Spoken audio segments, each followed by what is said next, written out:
What would you do if you came home and found a stranger living in your mansion? What if that stranger wasn't just anyone, but your neighbor who had convinced the whole street the house was hers? And imagine she even called the cops on you to prove you didn't belong there. Now, add one more twist. What if that same neighbor was also the HOA president, with the power to fine you, shame you, and control the entire community? Would you walk away? Or would you fight back and turn the game upside down? You never expect to be treated like a criminal when you're the actual owner of a multi-million-dollar mansion. But that's exactly what happened the day I came back early from my business trip.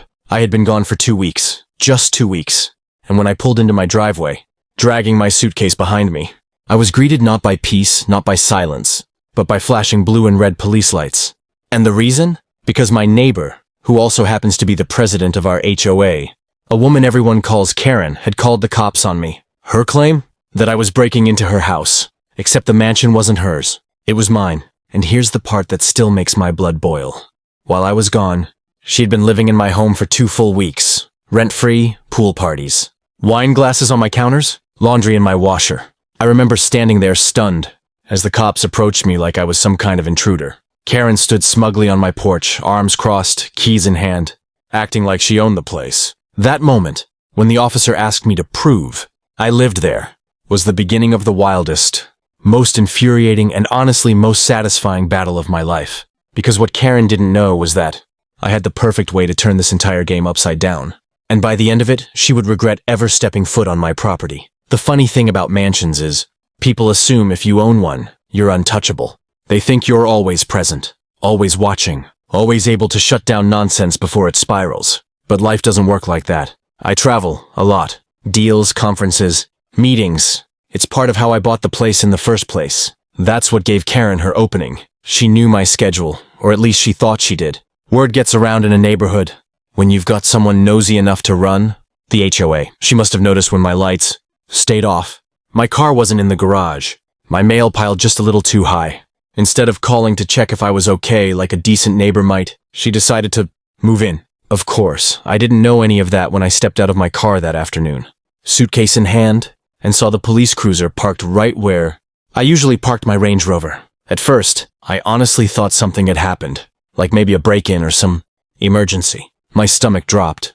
But then I saw Karen. She was standing on my porch, sunglasses perched on her head, like she was in some daytime soap opera, her hand casually gripping a set of my house keys. My house keys. She smirked at me like I was some trespasser caught red-handed. And the officer, poor guy, he looked confused but professional as he approached me. "Sir, we got a call about a possible break-in," he said. I laughed. Not out of humor, but out of disbelief. A break-in?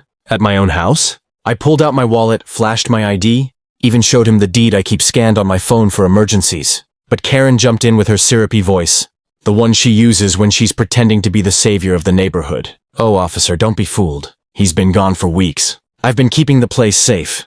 Everyone knows I look after the community when people travel. He could have copied documents for all we know." I wanted to strangle her with her own words. The audacity was unreal. But the officer, trying to keep things calm, asked me to step aside while they sorted it out. So I did. And in those tense 10 minutes, standing in the driveway of the house I worked my entire life for, I got my first real taste of how far Karen was willing to go. You see, she didn't just move into my house. She had staged it. The furniture was rearranged slightly. Family photos of mine were nowhere to be seen. In their place, she had placed little trinkets of her own, cheap throw blankets, scented candles, even framed pictures of her dog on the side tables. It was like a parody of home ownership. She had erased me, replaced me, and in that moment, surrounded by cops who weren't sure who to believe, I felt something deeper than anger. I felt violated. The cop eventually sided with me, thank God. Proof of ownership is proof of ownership. But instead of apologizing, Karen turned to me, lifted her chin, and said loud enough for everyone to hear, "Don't get too comfortable. The HOA has rules, and you've been breaking plenty of them." My jaw dropped. The HOA? This woman had just been squatting in my mansion, and she had the nerve to bring up HOA rules? But I stayed calm. Losing my cool in front of the police would only play into her little drama. I let her walk back across the street, smug as a queen, while I finally stepped back inside my own home. Or what was left of it. The place smelled like cheap wine and vanilla candles. Dishes were piled high in the sink. There were wet towels thrown across my leather sofa. She hadn't just stayed here. She'd lived here, like it was hers. And that was the moment I realized this wasn't some one-off incident. This was a declaration of war. Over the next few days, I started noticing little things. Notices slipped under my door. HOA. Violation letters stacked on my mailbox. Fines for everything from unapproved landscaping to unsightly trash cans. One even claimed my private dock on my private lake, was an unregistered structure. It was Karen, of course, using her HOA power to twist the knife. I watched from my window as she strutted around the cul-de-sac, clipboard in hand, whispering to neighbors, pointing toward my house like it was some blight on the neighborhood. At first, some neighbors looked uncomfortable. A few even waved at me apologetically. But others, they started following her lead. Side eyes when I walked my driveway, cold shoulders when I waved. Karen was poisoning the well, turning people against me. And here's the thing. If you've ever dealt with an HOA, you know how dangerous that can be. They thrive on appearances. But Karen jumped in with her syrupy voice, the one she uses when she's pretending to be the savior of the neighborhood. "Oh, officer, don't be fooled. He's been gone for weeks. I've been keeping the place safe. Everyone knows I look after the community when people travel. He could have copied documents for all we know." I wanted to strangle her with her own words. The audacity was unreal. But the officer, trying to keep things calm, asked me to step aside while they sorted it out. So I did. And in those tense 10 minutes, standing in the driveway of the house I worked my entire life for, I got my first real taste of how far Karen was willing to go. You see, she didn't just move into my house. She had staged it. The furniture was rearranged slightly. Family. Photos of mine were nowhere to be seen. In their place, she had placed little trinkets of her own. Cheap throw blankets, scented candles, even framed pictures of her dog on the side tables. It was like a parody of home ownership. She had erased me, replaced me, and in that moment, surrounded by cops, who weren't sure who to believe, I felt something deeper than anger. I felt violated. The cop eventually sided with me. Thank God, proof of ownership is proof of ownership. But instead of apologizing, Karen turned to me, lifted her chin, and said loud enough for everyone to hear, "Don't get too comfortable. The HOA has rules, and you've been breaking plenty of them." My jaw dropped. The HOA? This woman had just been squatting in my mansion, and she had the nerve to bring up HOA rules? But I stayed calm. Losing my cool in front of the police would only play into her little drama. Let her walk back across the street smug as a queen while I finally stepped back inside my own home, or what was left of it. The place smelled like cheap wine and vanilla candles. Dishes were piled high in the sink. There were wet towels thrown across my leather sofa. She hadn't just stayed here. She'd lived here, like it was hers, and that was the moment I realized this wasn't some one-off incident. This was a declaration of war. Over the next few days, I started noticing little things. Notices slipped under my door. HOA. Violation letters stacked on my mailbox, for everything from unapproved landscaping to unsightly trash cans. One even claimed my private dock on my private lake, was an unregistered structure. It was Karen, of course, using her HOA power to twist the knife. I watched from my window as she strutted around the cul-de-sac, clipboard in hand, whispering to neighbors, pointing toward my house like it was some blight on the neighborhood. At first, some neighbors looked uncomfortable. Few even waved at me apologetically. But others, they started following her lead, side eyes. When I walked my driveway, cold shoulders. When I waved, Karen was poisoning the well, turning people against me. And here's the thing. If you've ever dealt with an HOA, you know how dangerous that can be. They thrive on appearances, acts of liens, even legal action. That was when it hit me. The break-in, the squatting, the HOA harassment. It was all part of her game. Karen didn't just want to live in my mansion for a few weeks. She wanted to claim it, to wear me down until I either sold, moved, or lost it. That realization burned in my chest like fire. And yet, in a twisted way, it was also clarifying. Because now, I knew exactly what I was up against. Not just a nosy neighbor. Not just an entitled HOA president, but someone who had convinced herself she could steal my life if she played dirty enough. Remember standing at my kitchen counter, looking out at the lake and making myself a silent promise I would not let her win, not here, not ever. And just as I thought things couldn't get crazier, I woke up the next morning to a brand new violation notice. This one wasn't just absurd, it was dangerous. It accused me of improperly occupying the residence. In other words, Karen was trying to flip the script and claim that I was the squatter. That was just the beginning. If Section 2 felt like madness, what came next was insanity on steroids. The morning after that violation notice accusing me of improperly occupying the residence, I realized Karen wasn't playing checkers. She was playing chess, and She was moving fast. First, the fines started stacking. $100 for leaving my garbage can on the curb too long, even though the trash service hadn't even arrived yet. $200 for unapproved exterior modifications, because apparently my choice of garden lights clashed with the neighborhood aesthetic. $300 for unauthorized construction on the dock that had been there since before. I even bought the mansion.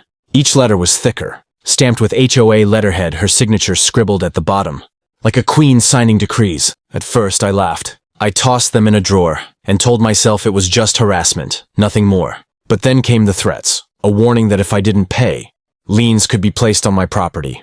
Another that continued. Noncompliance might result in legal action. And then one chilling line. Failure to vacate may result in forcible removal. Vacate from my own home? She was trying to write me out of existence on paper, inch by inch. But it didn't stop there. She started using her position to sabotage me in everyday life. One night, I walked out to my driveway to find my car booted. Neon orange lock clamped on the wheel, a notice taped to the windshield claiming unpaid. HOA dues, except I'd paid every dime. Required, on time always. She had manufactured it. Had to call the towing company myself and threaten legal action before they removed it. The humiliation of neighbors watching from their windows as I argued with a tow guy in front of my own mansion. It still burns. A few days later, the landscapers I'd used for years suddenly stopped showing up. When I called, the manager admitted off the record that Karen had warned them their license wouldn't be honored in the community if they kept working with me. So she blacklisted me. My grass grew high, my hedges wild, and within a week, I had another violation notice for unsightly grounds. See how the cycle worked? Create a problem, fine me for it, repeat. And the parties. Don't get me started on the parties. Almost every other night, Karen and her little entourage of loyal HOA groupies would gather, sometimes at her place, sometimes, unbelievably, still sneaking into mine when I wasn't home. I'd come back to find empty beer bottles on my deck, cigarette butts in my planters, even the faint smell of chlorine where they'd used my pool. I installed cameras to catch them, but Karen, ever the manipulator, filed a complaint that my security system violated neighbor privacy. She actually called a special HOA meeting about it. I wasn't even invited. Imagine that. People debating the fate of your own home without you in the room. The next week, I got another notice. Mandatory removal of all cameras. That's when I realized I was in a trap. Every move I made to defend myself was being spun into another violation. And neighbors? Some started to distance themselves from me entirely. I overheard whispers about how I was unstable, how maybe Karen was right, maybe I was squatting. Maybe I was the problem. Her smear campaign was working. My reputation in the neighborhood was eroding, brick by brick, and all because of her lies. I should have felt powerless. And honestly, at moments, I did. I'd lie awake at night staring at the ceiling, wondering how the hell this became my life. But then something would spark inside me. Rage, yes, but also clarity. She wanted me gone. That was the endgame. And if I didn't push back hard, I'd wake up one morning with my locks changed, my assets tied up in liens, and my mansion stolen out from under me. I couldn't let that happen. The breaking point came one Saturday morning. I walked outside to grab the paper, and there on my lawn was a giant wooden sign hammered into the ground. In bold black paint, it read, Notice, Property. Under HOA Review, Residence Occupied. Illegally. It was like a scarlet letter for all the neighbors to see. Cars slowed as they passed. Joggers pointed. Kids laughed. My blood boiled hotter than it ever had. I ripped the sign out of the ground and stormed across the street to Karen's house. She was out front watering her flowers. Like she was Mother Teresa. You've gone too far. I snapped. She didn't even flinch. Just smiled, tilted her head and said, The rules are the rules. If you don't like it, maybe you should move somewhere you belong. Somewhere I belong. That line echoed in my skull. She wasn't just harassing me. She was erasing me. And I swear to you, in that exact moment, something shifted. My anger crystallized into something sharper. Focus. I realized I'd been playing defense this whole time, letting her dictate the terms. But what happens when you flip the board? When you take the fight to the person who thinks they're untouchable? That was the day I decided I wasn't going to survive this war. I was going to win it. And Karen? She had no idea the storm I was about to unleash. The sign on my lawn was the last straw, standing there, gripping that wooden post in my fists.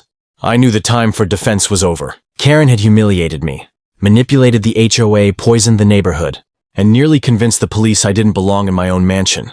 But what she didn't realize was that while she was busy staging her petty attacks, I had been quietly gathering ammunition of my own. I started with the basics, evidence, Every violation letter she sent, I scanned and cataloged. Every absurd fine photographed and filed. I pulled footage from my cameras before she forced me to take them down, showing her and her friends lounging at my pool, drinking on my deck, throwing their trash across my yard. I even had time-stamped shots of her using my house keys to walk right in when she thought I was gone. But I didn't stop there. I dug deeper. A little research into HOA bylaws, a few conversations with former board members, and I uncovered a goldmine. Turns out Karen had been bending rules for herself for years. Landscaping projects that never got approved. Architectural changes she never filed paperwork for. Even fines against her own friends that mysteriously vanished from the records. Corruption wasn't just in play, it was her entire playbook. And here's the beauty of it. The same rules she was using to strangle me could be weaponized against her.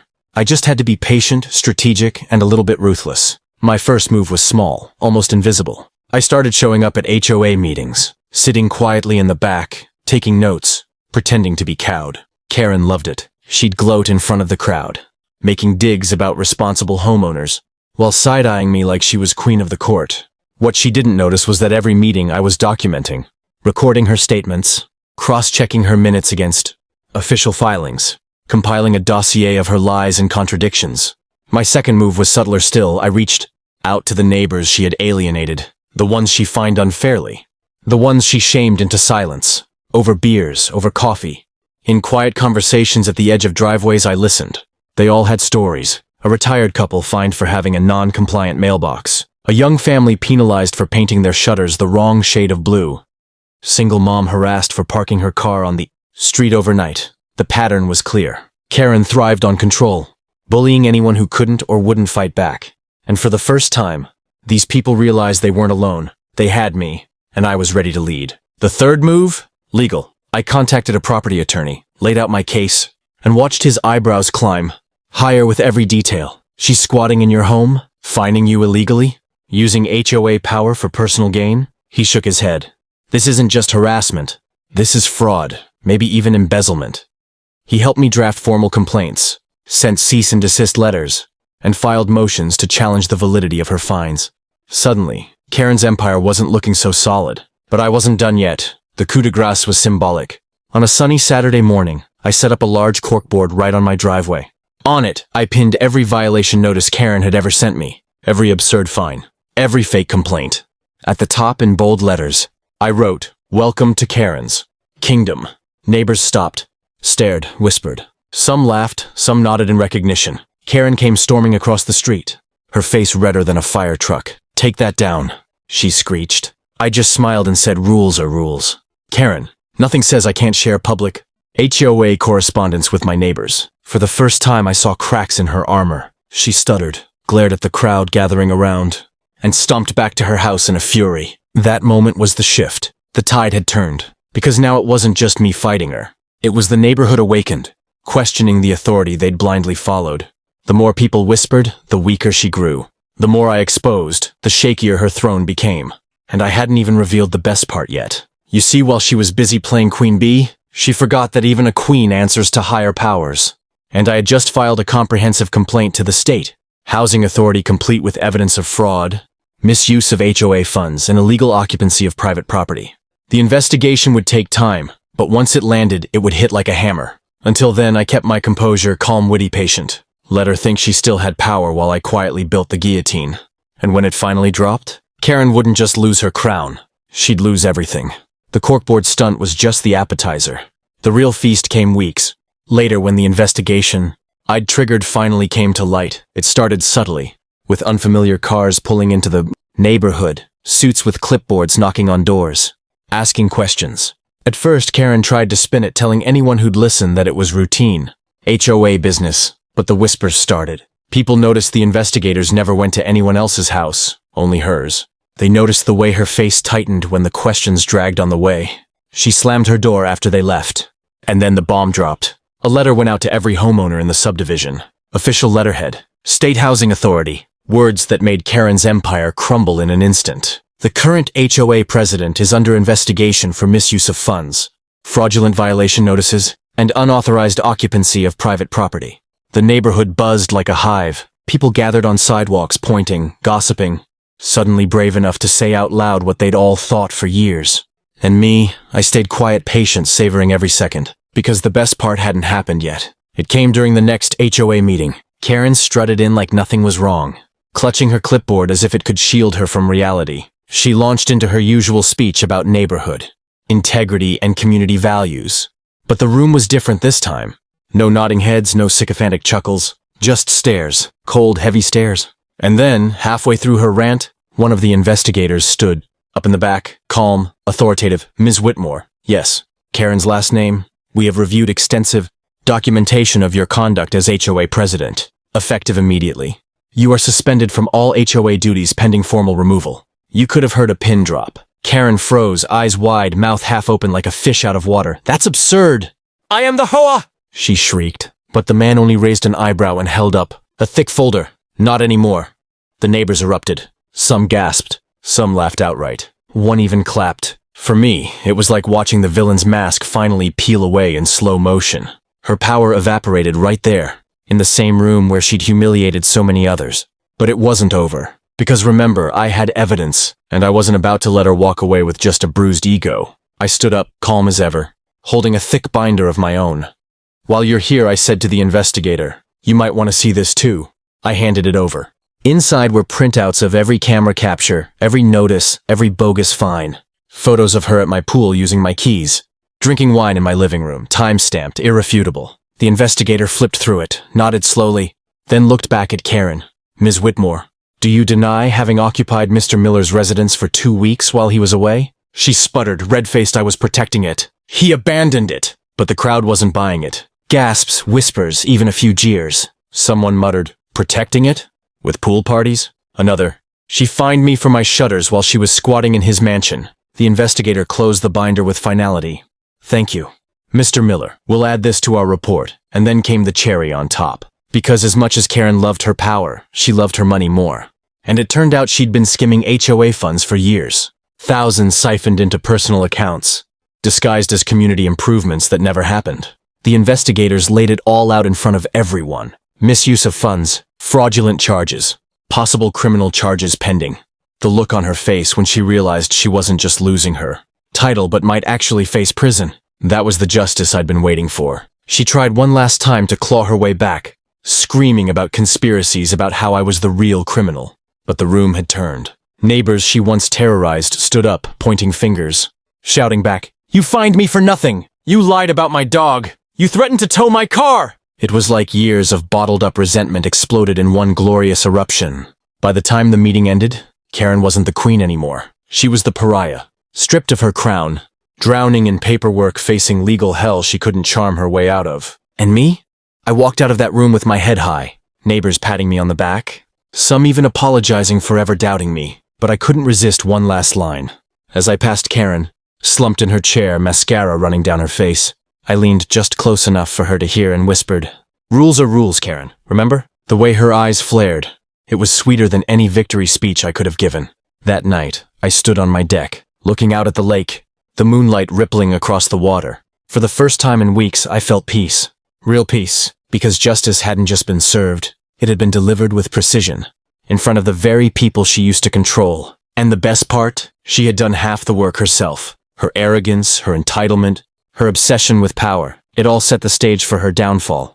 All I had to do was let her dig her own grave, then hand the investigators the shovel. That was the climax of it all.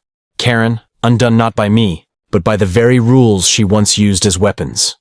When the dust finally settled, my mansion no longer felt like a battlefield. It felt like home again. The pool sparkled without Karen's wine glasses floating in it.